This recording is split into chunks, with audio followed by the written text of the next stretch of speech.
NSCP PYQ का एक जबरदस्त क्वेश्चन आपके सामने लेके आए हैं। tan अल्फा कैसे निकलता है बच्चों? तो tan alpha sir vx by vy से निकलता है। अगर मान लो कि प्रोजेक्टाइल मोशन में अगर बॉल दीवार बीच में नहीं होता तो ये बॉल कहाँ कंटिन्यू कर रहा होता? अगर दीवार बीच में नहीं आता तो ये बॉल कहाँ कंटिन्यू कर रहा होता? सीधा कंटिन्यू करके आगे जाके गिरता बच्चे।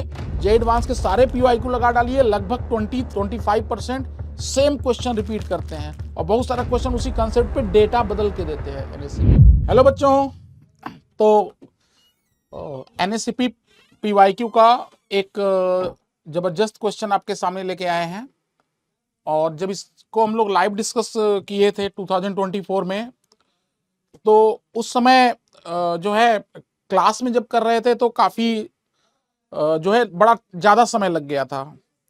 तो फिर हमने सोचा कि इसका यार कुछ बढ़िया सोल्यूशन होना चाहिए, कुछ यूनिक मेथड होना चाहिए। ठीक है, तो ये काफ़ी अच्छा क्वेश्चन है। आप एक बार देख लीजिए क्वेश्चन क्या कर रहा है। साइड में जाते हैं। क्वेश्चन का स्टेटमेंट है बेटा कि a ball is projected from point O on ground with a certain velocity u at an angle theta from horizontal. Projectile motion है। When it reaches point P located at horizontal distance L from O and is at height H, ठीक है, above the ground, the angle alpha subtended by velocity vector v with the horizontal at this point p is expressed as। तो देखो बेटा, देखने में तो बड़ा simple सा क्वेश्चन है, लेकिन इसको ट्राई करोगे तो तुम्हें काफी इसमें अच्छा लगेगा। तो हम चाहते हैं जो बच्चे एक बार इसको खुद से ट्राई करें और फिर जो हम सोल्यूशन देखेंगे और उससे अपना मैच करें, देखते हैं कि क्या दोनों सोल्यूशन में डिफरेंस आता है। ठीक है, तो एक बार देख लेते हैं। तो बेटा देखो, इस क्वेश्चन को सॉल्व कैसे करना है, राइट। तो आप जानते हैं बेटा, प्रोजेक्टाइल मोशन में कि जब किसी पार्टिकल को आप प्रोजेक्ट करते हैं तो पार्टिकल क्या होता है, यू स्पीड से थीटा एंगल पे से फॉर एग्जांपल पार्टिकल प्रोजेक्ट किया गया बच्चे, यू स्पीड से थीटा एंगल पे, ठीक है।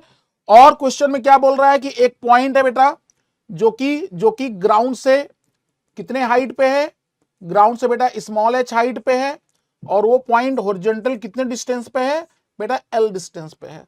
उस समय जो वेलोसिटी वेक्टर है वो बच्चे कितना एंगल बना रहा है, अल्फा एंगल बना रहा है, राइट।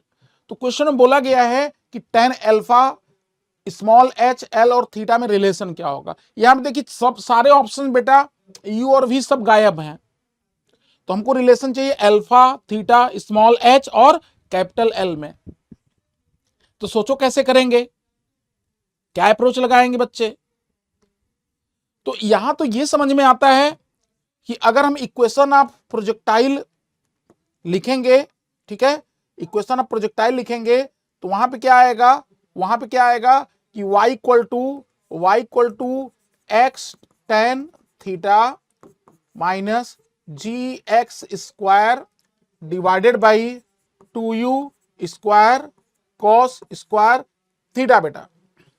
ठीक है, ये आ गया रिलेशन, ये आ गया रिलेशन, ठीक है। लेकिन ये y बेटा, ये तो y में रिलेशन है बच्चे, ये तो y में रिलेशन है।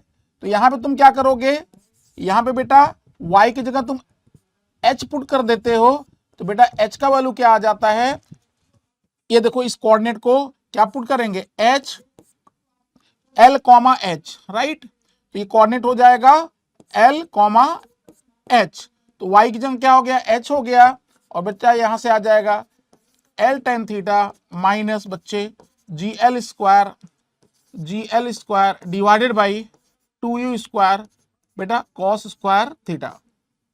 ठीक है, ये इक्वेशन बन गया। अब देखो, तुम ध्यान से देखोगे यहां पे, तो अब समस्या ये आ रही है यार कि हमें तो tan अल्फा चाहिए।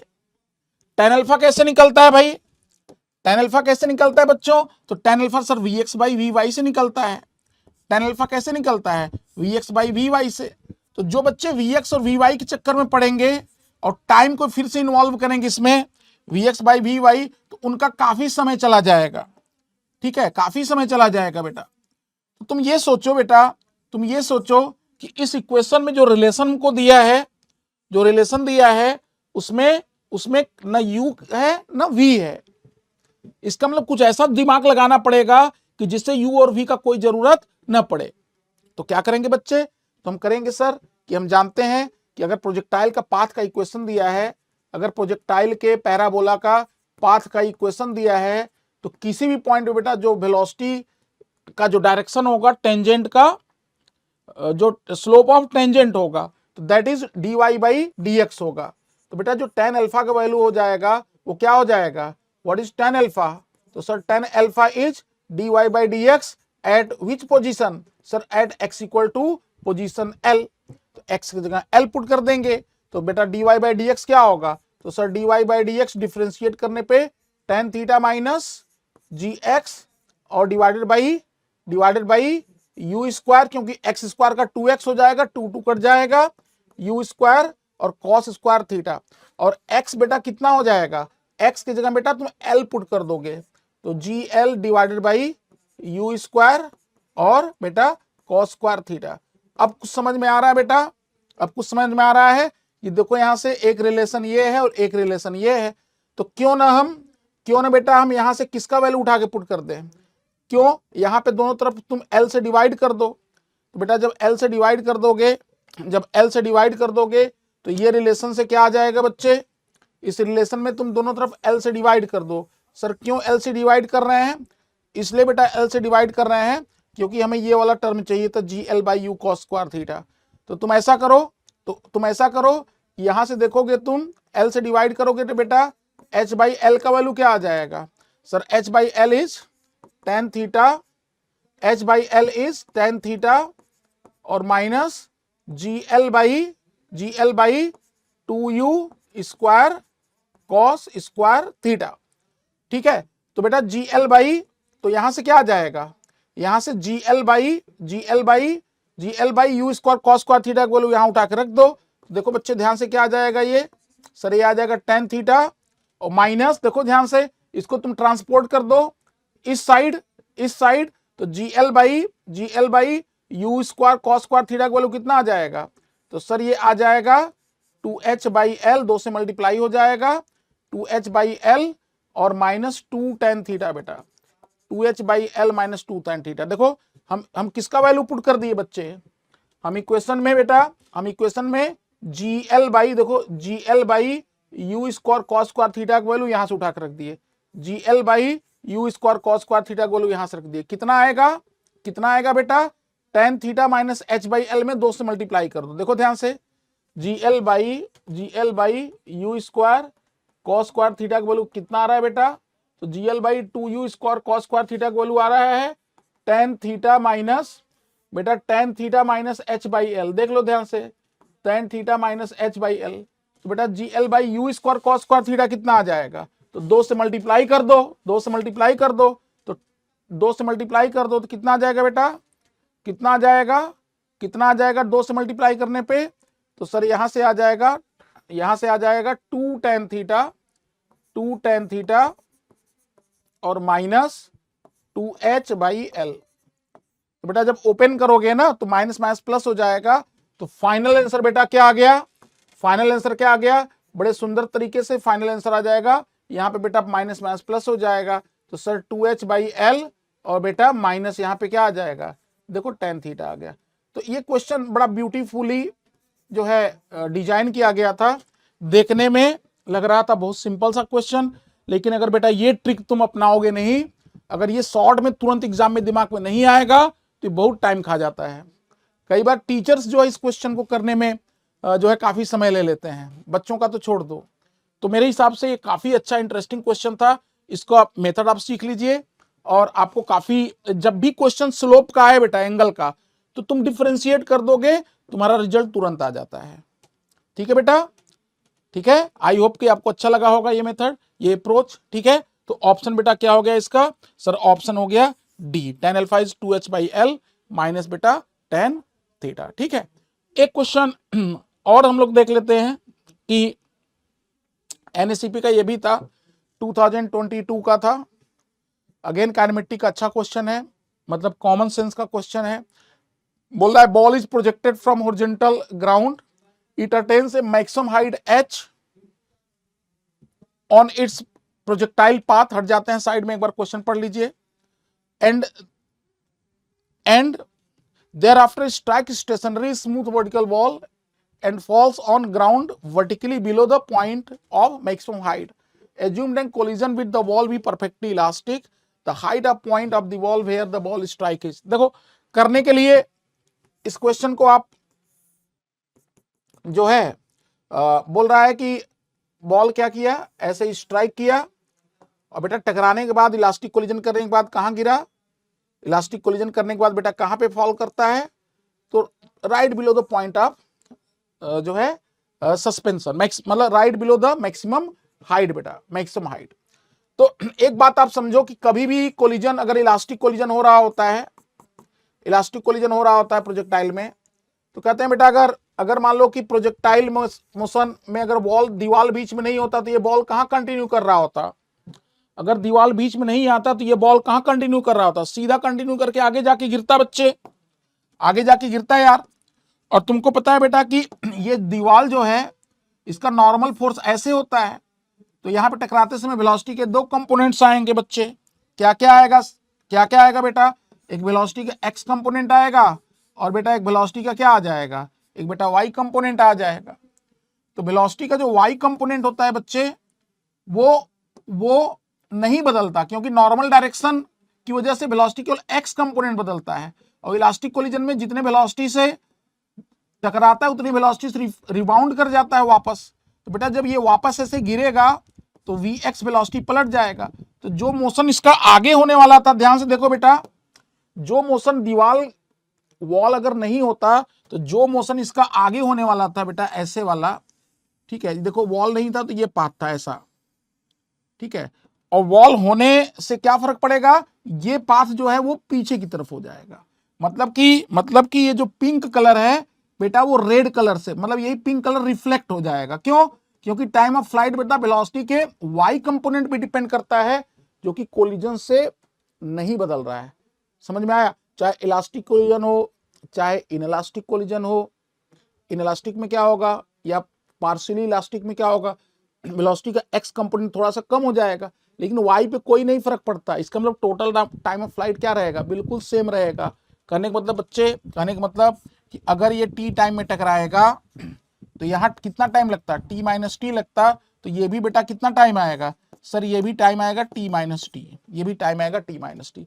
बेटा अगर इलास्टिक कोलिजन होगा, इलास्टिक कोलिजन होगा तो क्या होगा बेटा, ये डिस्टेंस अगर x होता बेटा तो ये पीछे भी कितना आएगा बच्चे, x ही आएगा।